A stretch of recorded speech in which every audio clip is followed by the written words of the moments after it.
मैं अपनी माँ से नफ़रत करती थी। सब कहते थे कि मेरी माँ कलमुही है। मेरा नाम रागनी है। मेरे पिता का देहांत मेरे पैदा होने से पहले ही हो गया था। मेरी माँ मुझे अकेला छोड़कर चली गई थी। मेरे मामा ने ही मुझे पाल पोस कर बड़ा किया था। आज मेरी शादी का दिन है। मैं दुल्हन के रूप में तैयार बैठी थी कि तभी मेरे मामा मेरे पास आए और कहने लगे कि एक औरत तुझसे मिलने आई है। जब मेरे मामा ने बताया कि यह मेरी माँ है तो मैंने उस औरत से मिलने से साफ इनकार कर दिया, क्योंकि मैं अपनी शादी के दिन एक बचलन औरत से नहीं मिलना चाहती थी। मेरे मामा ने मुझे शांत किया और फिर मामा ने मुझे मेरी माँ के बारे में एक ऐसी सच्चाई बताई जिसे सुनकर मेरे होश उड़ गए। रागनी बेटा तैयार हो गई। 1 घंटे के बाद बस बारात दरवाजे पर पहुंचती ही होगी। दिनेश लाल जी ने अपनी भांजी रागनी से कहा, मामा चूड़ियाँ पहननी बाकी रह गई है। मामी जी सारे सामान के साथ रखना भूल गई थी, इसलिए दूसरे कमरे से लाने गई है। रागिनी ने उत्तर दिया, बेटा बुरा न मानो तो एक बात कहनी थी तुमसे। दिनेश लाल जी ने कुछ बताते हुए कहने लगे, कहिए मामा जी, ऐसी क्या बात है जो आप इतना संकोच कर रहे हैं? रागिनी ने पूछा। वह तो मैं किसी से मिलवाना चाहता हूँ। दिनेश लाल जी बोले। कौन है? रागिनी ने बहुत ही उत्साहित होकर पूछा। तुम खुद ही देख लेना। इतना कहकर दिनेश लाल जी ने किसी को कमरे में आने का कहा और आप अंदर आइए। तभी साल 1.5 उम्र की औरत कमरे में प्रवेश की। उस औरत को देखकर रागिनी ने पूछा, मामा जी कौन है? यह तुम्हारी माँ है बेटा। दिनेश लाल जी बोले। यह सुनकर रागिनी भड़क उठी और बोली, यह क्या करने आई है? यह मेरी माँ है। इनसे पूछे कि इन्होंने कभी माँ होने का फ़र्ज़ निभाया है। यह तो मुझे दूध मुई बच्ची को अकेला छोड़कर चली गई थी ना। आपने और मामी ने मुझे पाल पोस कर बड़ा किया है। आप और मामी ही मेरे माँ बाप हैं। ऐसी औरत मेरी माँ कभी नहीं हो सकती जो अपनी अय्याशी के लिए अपनी छोटी सी बच्ची को छोड़कर चली जाए। ऐसा मत कर बेटा, एक बार मेरी भी बात सुन ले। उस औरत ने कहा, मुझे कुछ नहीं सुनना, तुम यहाँ से इसी वक्त चली जाओ। रागिनी बोली। फिर उस औरत ने रागिनी से कहा कि सच कहा है तुमने, मेरा यहाँ आना ठीक नहीं है। और वह उसी समय वहाँ से रोते हुए चली गई। यह देखकर दिनेश लाल जी चुप ना रह सके और रागिनी से कहे, ऐसा न कर बेटा, इतनी कठोर मत बनो। फिर वह तुम्हारी माँ है, एक बार उसकी भी बात सुन ले। दिनेश लाल जी बोले, मामा जी आप इनकी सारी सच्चाई जानते हैं। रागिनी बोली, बेटा इनके बारे में तुझे जो पता है वह मुझे भी पता है, लेकिन अभी भी कुछ पहले मुझे एक मंदिर के कुछ विधवाओं के साथ मिली। मैंने पहचान लिया और कहा कि जीजी मैं आपका दिनेश छोटा भाई, लेकिन इन्होंने मुझे पहचानने से इनकार कर दिया। फिर मैंने कहा, जीजी आपकी बेटी की शादी है, उसे आशीर्वाद देने नहीं आएंगी? तब जाकर इन्होंने मुझसे कहा कि दिनेश मुझे माफ़ कर दे, मुझ जैसी कलंकनी को तुझे भाई पुकारने का कोई हक नहीं है। मैं इस योग्य नहीं हूँ, लेकिन जो मैंने किया है वह मेरी मजबूरी थी। मैं असहाय और अकेली थी। मैं तुम लोगों की ज़िंदगी में वापस नहीं आना चाहती। मुझसे दूर रहो। नहीं जीजी, आपको उसे आशीर्वाद देने आना ही होगा। मैंने कहा, दिनेश मैं अब अपवित्र हो चुकी हूँ। समाज ने मुझे अस्वीकार कर दिया है। मैं कैसे उसे आशीर्वाद देने आ सकती हूँ? जीजी बोली। तब जीजी से मैंने कहा कि मुझे मालूम है कि समाज ने तुम्हें चरित्रहीन, कलमुही, कलंकनी और ना जाने क्या क्या कहकर पुकारा है, लेकिन मुझे पता है कि मेरी बहन संगीता कभी ऐसा नहीं कर सकती। आज मुझे तुम्हारे बारे में सच सुनना है। तब मैं छोटा था तो तुम्हारे लिए कुछ कर ना सका, लेकिन अब मैं तुम्हारा खोया हुआ सम्मान वापस दिला कर रहूँगा। तुमने आज तक जितनी भी राखियाँ मेरी कलाई में बांधी है, उन राखियों की सौगंध है। तब जाकर वह मुझे वृंदाश्रम लेकर गई, जहाँ वह रहती थी। वहाँ छोटे मोटे काम कर दिया करती, जिससे उन्हें बाद में 2 रोटी खाने को नसीब होती। वहाँ जाकर जब मैंने उनकी कहानी सुनी तो मेरे पैरों तले ज़मीन खिसक गई। मामा जी, क्या वह सब झूठ है जो हम लोगों ने माँ के बारे में सुन रखा है? रागिनी ने पूछा। हाँ बेटा, वह सारी बातें पूरी तरह से सही नहीं है। दिनेश लाल जी बोले। तो क्या आप मुझे माँ के बारे में पूरी सच्चाई बताएंगे? दिनेश लाल जी ने कहा, मैं तुम्हें बताऊंगा अगर तुम सुनना चाहती हो। दिनेश लाल जी ने अपनी बहन की कहानी सुनानी शुरू कर दी। इन दिनों की बात है जब मैं 10 साल का था और जीजी ने अभी 16 साल में कदम रखा था। जीजी मेरे सगे ताऊ जी की बेटी थी। जीजी की माँ उन्हें जन्म देते ही भगवान को प्यारी हो गई। तब परिवार वालों के दबाव में आकर जीजी के पिताजी ने दोबारा शादी कर ली। लेकिन सौतेली माँ आखिर सौतेली ही होती है। वह तो तरह तरह के जुल्म उन पर करती थी। जीजी यहाँ तक 8वीं कक्षा के बाद उनकी वजह से पढ़ ना सकी। जीजी पढ़ने में इतनी होशियार थी कि अगर उन्हें आगे पढ़ने का मौका मिलता तो आगे चलकर वह जरूर डॉक्टर या इंजीनियर होती। सौतेली माँ किसी कारण वंश माँ न बन सकी तो उसकी सारी भड़ास जीजी पर निकालती रहती। कहती कि यह मनूस है, इसलिए मेरे साथ ऐसा हो रहा है। जीजी की माँ हमेशा बिना सर पैर की बातें करती। ताऊ जी और मेरे पिताजी के बीच घर का बंटवारा हो चुका था। दादा परदादा की पुरानी हवेली थी, इसलिए जगह की कोई कमी नहीं थी। हवेली के 2 हिस्से होने के बावजूद भी दोनों परिवारों को बहुत बड़े हिस्से मिले थे। हवेली के पीछे ही बगीचा और गौशाला थी, जहाँ 2 छोटी छोटी कोठियाँ बनी थी। भूसा, लकड़ी, उपले रखने के लिए दोनों ही घरों को बड़े बड़े आंगन मिले थे और साथ में छत भी। मेरी माँ और ताऊ जी के बीच बिल्कुल भी बोलचाल नहीं थी, क्योंकि ताई का स्वभाव बहुत ही खड़ा था। उनकी किसी से ना बनती। ताई जी जब भी जीजी के साथ गलत व्यवहार करती तो वह मेरी माँ से ना देखा जाता, इसलिए जब वह कहती तो वह तो कहती कि तू छोटी है। दादी के रहने पर तब भी ताई जी का व्यवहार उतना ही खराब था जीजी के साथ, लेकिन दादी जी के जाने के बाद जैसे उन पर चंडी सवार हो गई। ना तो वह छोटी को मानती और ना ही बड़ी का मान रखती। जीजी की पढ़ाई बंद होने के बाद ताऊ जी अक्सर उन्हें पढ़ाने के लिए घर पर ही किताबें लाकर देते। वह घर का सारा काम करती, उसके बाद भी जितना समय मिलता वह पढ़ लिया करती। इसी तरह एक रोज़ शाम का वक्त था। वह छत के किनारे बनी हुई दीवारों के सहारे टेक लगाए हुए बैठी कुछ पढ़ रही थी। तभी उन्होंने देखा कि छत पर एक पतंग मांझा सहित कटकर आकर गिरी है। उन्होंने उठकर इधर उधर देखा, सोचा कि ना जाने ये पतंग कहाँ से उड़कर आई है। तभी उन्होंने छत की दीवार से नीचे झांक कर देखा तो एक बड़ा सा लड़का और उसके साथ में एक छोटा बच्चा था। छोटे बच्चे को तो वह पहचानती थी, लेकिन बड़े लड़के को उन्होंने पहली बार देखा। छोटा बच्चा तो बगल वाली मंजरी भाभी का बेटा उदय था, लेकिन उसके साथ बड़ा लड़का न जाने कौन था। तभी उस बड़े लड़के ने कहा, माफ़ कीजिए, आपकी छत पर मेरी पतंग आकर गिर गई है, हमें वापस कर दीजिए। जीजी ने पतंग उठाई और छत से फेंक दी। उस बड़े लड़के ने कहा, धन्यवाद जी, और इतना कहकर दोनों वहाँ से चले गए। लेकिन उस दिन के बाद पतंग कटकर छत पर गिरने का सिलसिला शुरू हो गया। तभी एक दिन उस बड़े से लड़के से जीजी ने कहा, आप कौन हैं और रोज़ रोज़ आपकी पतंग हमारे घर पर आकर क्यों गिरती है? मैं सब समझती हूँ जी, आप जो समझ रही हैं बिल्कुल वैसा ही है, वह बड़ा लड़का बोला। बड़े बदतमीज हैं आप, जीजी बोली। जी वैसे तो नहीं हूँ, लेकिन जब से आपको देखा है तो बदतमीज़ बन गया हूँ। उस लड़के ने कहा, चलिए जाइए, मेरे पास फालतू बातों के लिए समय नहीं है। इतना कहकर जीजी चली गई। अब लड़का घर की छत पर आकर किताब पढ़ते हुए जीजी को निहारने पहुँच जाता। जीजी भी कभी कभी किताब के पीछे से कनखियों से उसे देख लेती और फिर मुस्कुरा कर फिर जल्दी से फिर किताब के पीछे अपना चेहरा छुपा लेती। इधर उस लड़के ने जीजी के चचेरे भाई दिनेश जी से दोस्ती कर ली। अब दिनेश ने जीजी से उस लड़के के बारे में बात करना शुरू कर दिया। तब जीजी को पता चला कि वह लड़का मंजरी भाभी का भाई है और उस छोटे बच्चे उदय का मामा है। उसका नाम पवन है, जो कि वकालत पढ़ रहा है। उम्र में जीजी से कम 5 साल बड़ा होगा।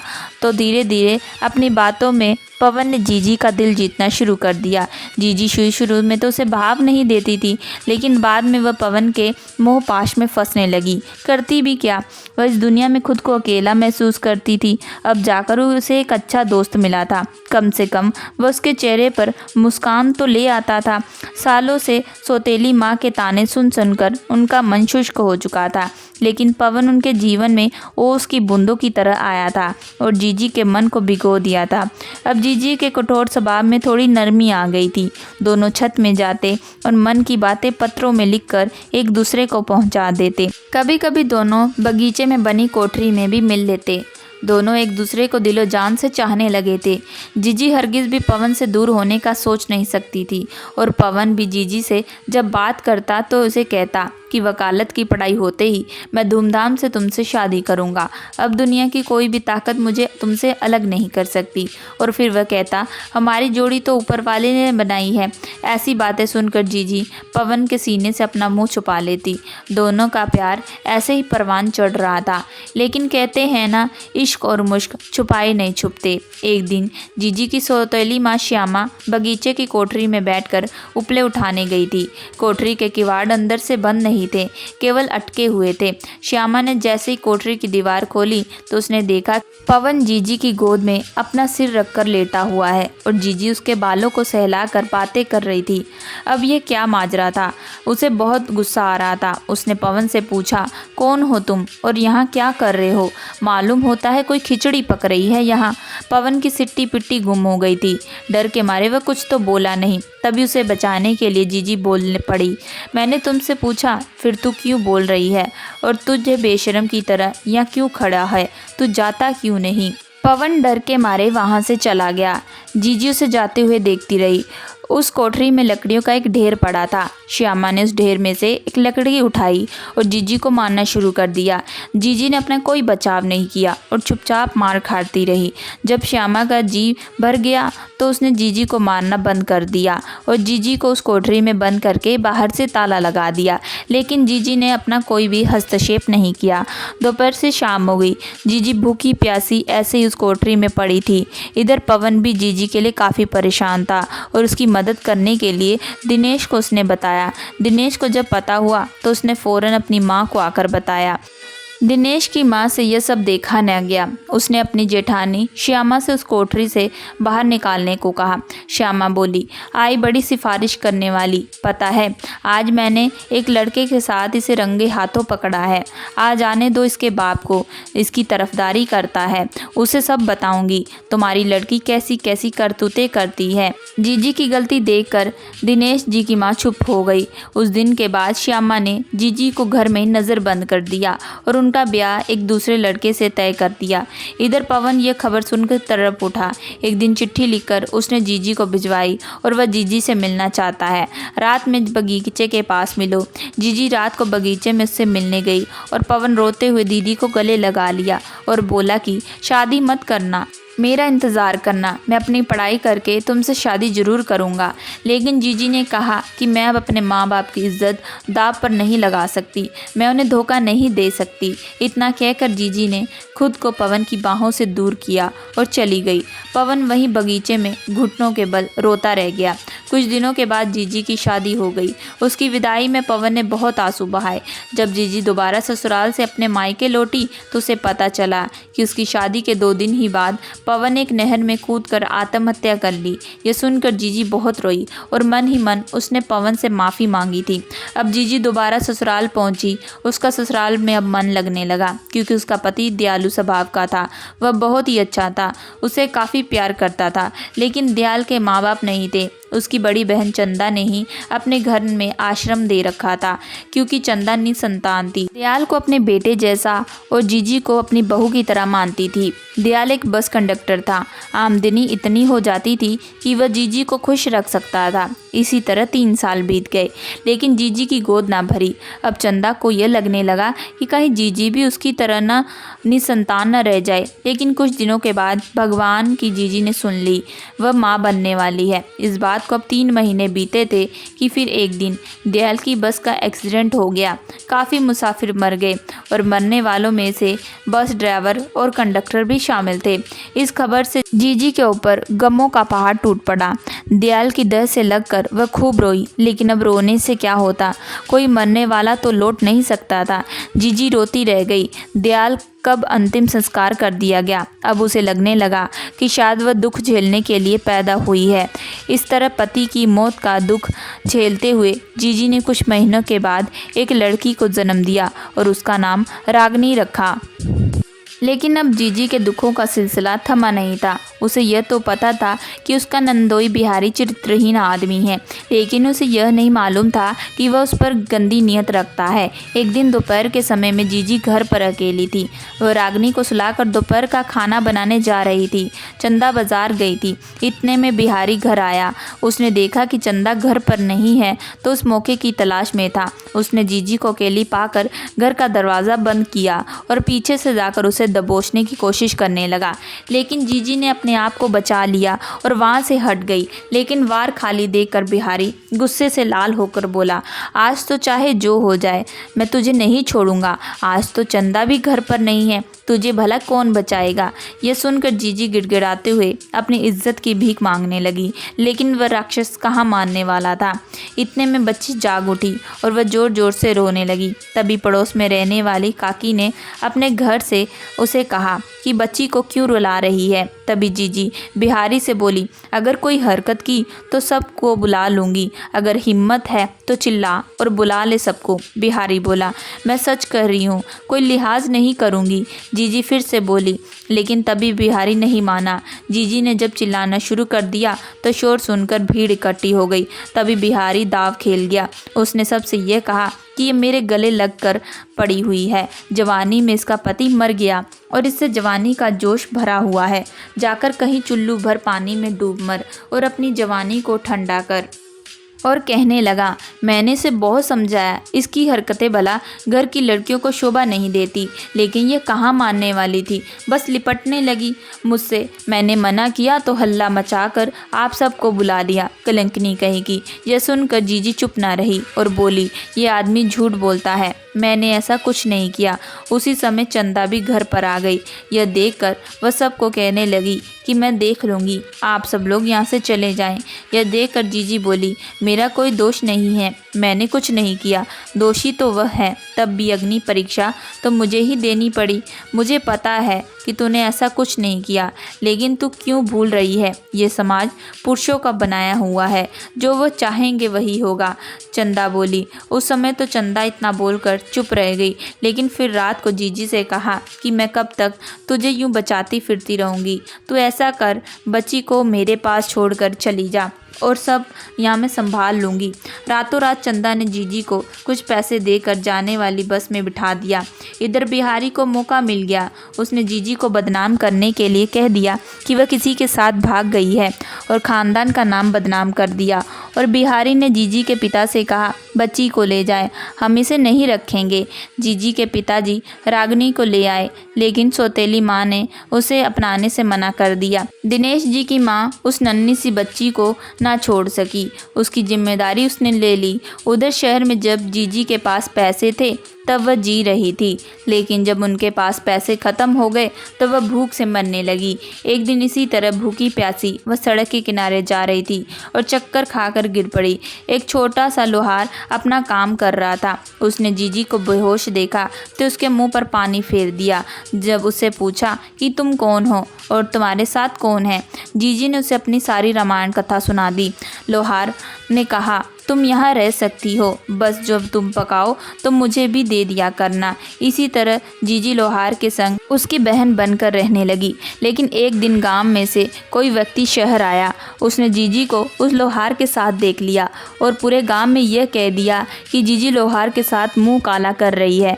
बिहारी ने सही कहा था, वह कलंकनी है। कुछ दिनों के बाद लोहार मर गया। उसके बाद जीजी अकेली पड़ गई, लेकिन इस बार वह अनाथ आश्रम में अनाथ बच्चों का सहारा बनकर उनकी सेवा करने लगी। उसके बदले में वह 2 वक्त का खाना खा लेती। उसे रहने के लिए एक जगह मिल गई, लेकिन जब उसका शरीर कमजोर होने लगा उस वक्त दिनेश जी की शादी हो गई तो दोनों पति पत्नी ने रागनी को माँ बाप की तरह संभाल लिया। दिनेश को भी जीजी की पूरी सच्चाई पता न थी, तो बस वही मालूम था जो समाज ने उसे बताया था। उसने रागनी को भी वही बताया, लेकिन जीजी दिनेश को जब मिली तो उसे सारी सच्चाई मालूम हुई।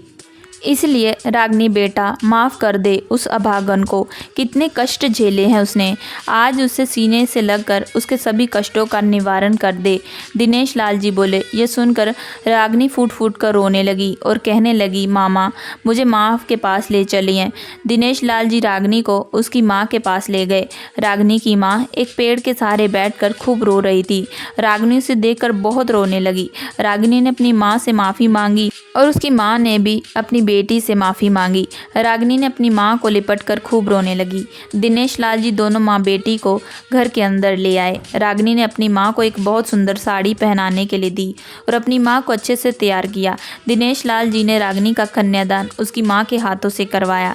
रागनी की शादी धूमधाम से हो गई और विदा होकर अपने घर चली गई। शादी जब संपन्न होने के बाद दिनेश लाल जी ने अपनी बहन से कहा, ताऊ जी और ताई जी अब तो नहीं रहे। ताऊ जी का घर जमीन सब कुछ तो तुम्हारा ही है। इतना सब कुछ होते हुए भी तुमने ऐसी ज़िंदगी गुजारी है। बस अब अपना घर बार संभाल लो, अब खुद संभालो। मैंने बहुत संभाल लिया। जीजी की आंखों में भाई की बात सुनकर आंसू आ जाते हैं और वह अपना घर जमीन जायदाद सब कुछ संभालने लगती है।